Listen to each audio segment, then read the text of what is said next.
بسم الله الرحمن الرحيم. الحمد لله وحده، والصلاة والسلام على من لا نبي بعده ولا رسول بعده ولا معصوم بعده ولا أمة بعد أمتي ولا كتاب بعد كتابي، أما بعد.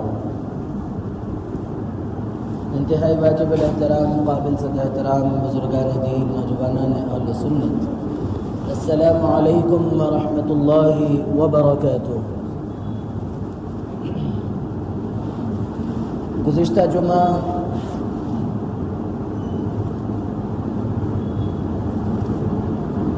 جناب نبی کریم علیہ الصلاۃ والسلام کی تعلیمات پر عمل کرنے والوں کا تذکرہ ہوا تھا، یعنی حضرات صحابہ کرام رضوان اللہ تعالی علیہ مجمعین کا، کہ حضرات صحابہ کرام اللہ کے نبی علیہ الصلاۃ والسلام کے حکم پر عمل کرنے کے لیے کتنے بے چین رہتے تھے اور ان کے دلی جذبات کتنے زیادہ تھے، اس کا مختصراً اشارتاً تذکرہ آیا تھا. آج دنیا کے مختلف حالات جب دیکھتے ہیں، لوگوں پر نظر پڑتی ہے، تو ایسا محسوس ہوتا ہے کہ ہر شخص یہ چاہتا ہے کہ میں کیسا کماؤں، کس طرح میں اپنی آمدنی کو بڑھاؤں، اور دنیا کے کس خطے میں جا کر میں کیسی کوشش کروں اور میرے پاس مالی فراوانی آ جائے. یا پھر ایک طرف نظر ڈالتے ہیں تو پھر یہ حالات بھی نظر آتے ہیں کہ ہر شخص یہ چاہتا ہے کہ مجھے کس طرح سکون مل جائے، اور حالات ایسے ہیں کہ نہ دن میں چین ہے نہ رات میں سکون ہے، سکون کی تلاش ہے،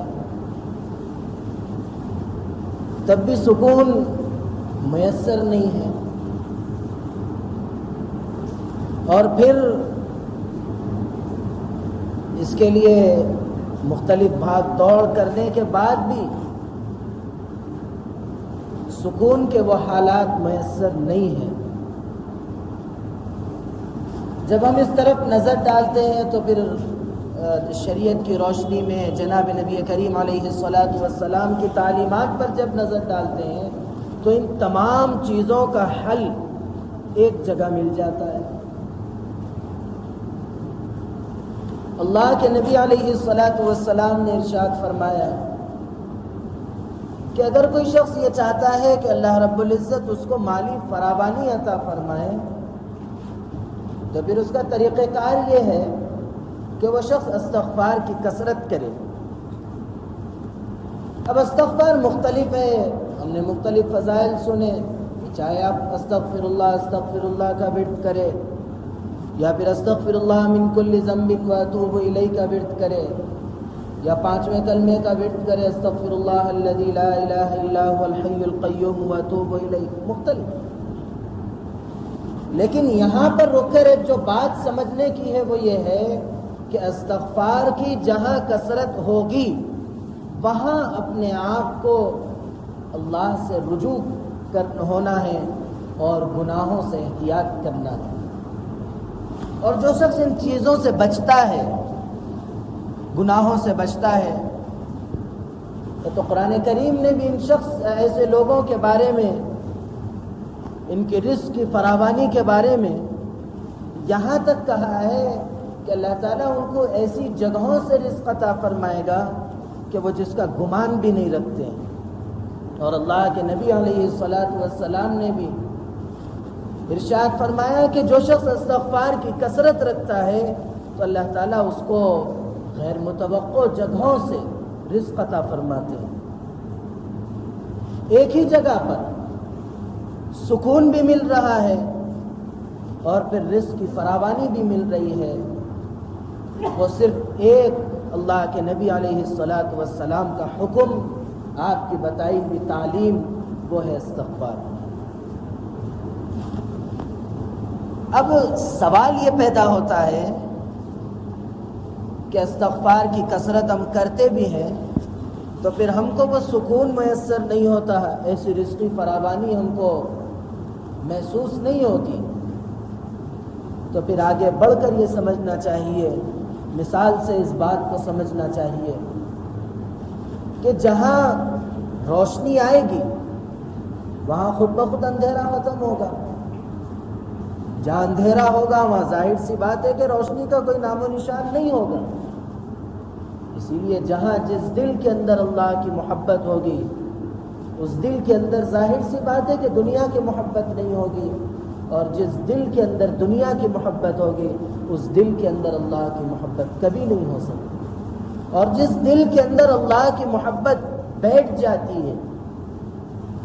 اس دل کو اللہ کی طرف سے ایسا سکون میسر ہوتا ہے، ایسا اطمینان قلبی میسر ہو جاتے ہیں کہ پھر اس شخص کو کسی چیز کی فکر نہیں ستاتی۔ اب اللہ کی محبت دل میں کس طرح بیٹھے گی؟ یہ بالکل نہیں کہا جائے گا کہ آپ جو ہے اللہ کی محبت میں آپ دنیا کی ہر چیز چھوڑ دیجئے، آپ کمانا چھوڑ دیجئے، دمانا چھوڑ دیجئے، ہر چیز چھوڑ دیجئے، نہیں کہا جائے گا، بلکہ آپ اپنی زندگی کو جس طریقے سے بھی گزارتے ہیں آپ اس طریقوں پر نظر ڈالیے کہ کہیں وہ طریقہ اللہ کے حکم اور جناب نبی کریم علیہ الصلاۃ والسلام کی تعلیمات سے اگر ہٹ کر ہے تو پھر آپ کا وہ عمل آپ کو کبھی بھی سکون نہیں دلا سکتا، اطمینان نہیں دلا سکتا۔ آپ خود سوچئے کہ کبھی آپ کسی کو دھوکہ دے کر کچھ لے لیتے ہیں تو آپ کے دل میں کیا اطمینان رہتا ہے؟ ظاہر سی بات ہے کہ ایک مومن بحیثیت مومن کے اس کا دل بے چین ہو جاتا ہے کہ میں نے فلاں کو دھوکہ دیا، میں نے فلاں کے ساتھ ایسا رویہ کیا۔ جب آدمی مختلف گناہوں میں پڑتا ہے، مختلف حالات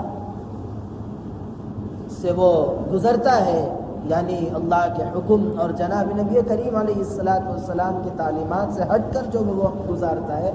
وہ اس کو فائدہ کبھی نہیں پہنچا سکتا، نہ دنیاوی فائدہ پہنچ سکتا ہے نہ اخروی فائدہ پہنچ سکتا ہے۔ اس لیے آدمی اپنے اندر یہ جذبات پیدا کرے، اپنے اندر یہ عہد کرے، اللہ کے سامنے عہد کرے، اللہ سے یہ وعدہ کرے کہ ہماری جو زندگی گزرے گی